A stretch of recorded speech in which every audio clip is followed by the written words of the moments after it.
কেউ কথা রাখেনি।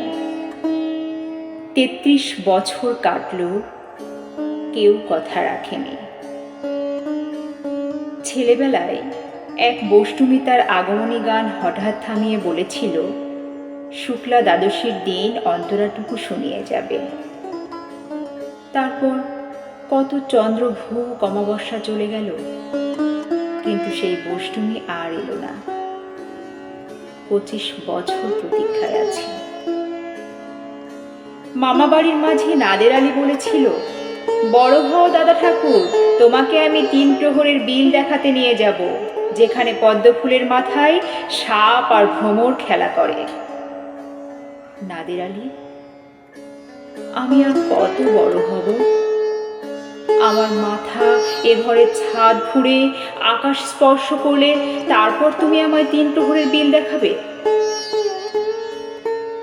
একটাও রয়্যাল গুলি কিনতে পারিনি কখনো। লাঠি লজেন্স দেখিয়ে দেখিয়ে চুষেছে লস্কর বাড়ির ছেলেরা।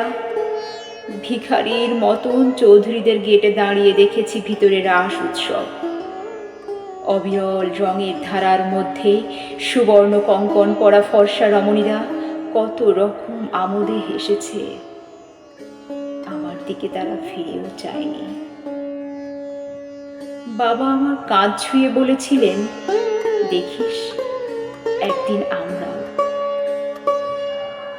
বাবা এখন অন্ধ, আমাদের দেখা হয়নি কিছুই।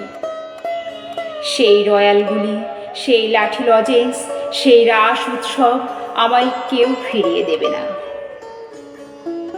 বুকের মধ্যে সুগন্ধি রুমাল রেখে বরুণা বলেছিল, যেদিন আমায় সত্যিকারের ভালোবাসবে সেদিন আমার বুকেও এরকম আতরের গন্ধ হবে।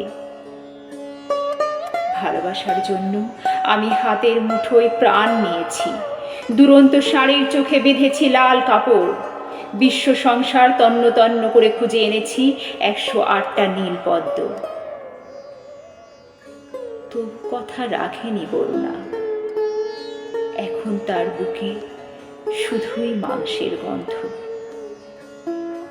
এখনো সে যে কোনো নারী। কেউ কথা রাখেনি। 33 বছর কাটল, কেউ কথা রাখে না। কেউ কথা রাখে না।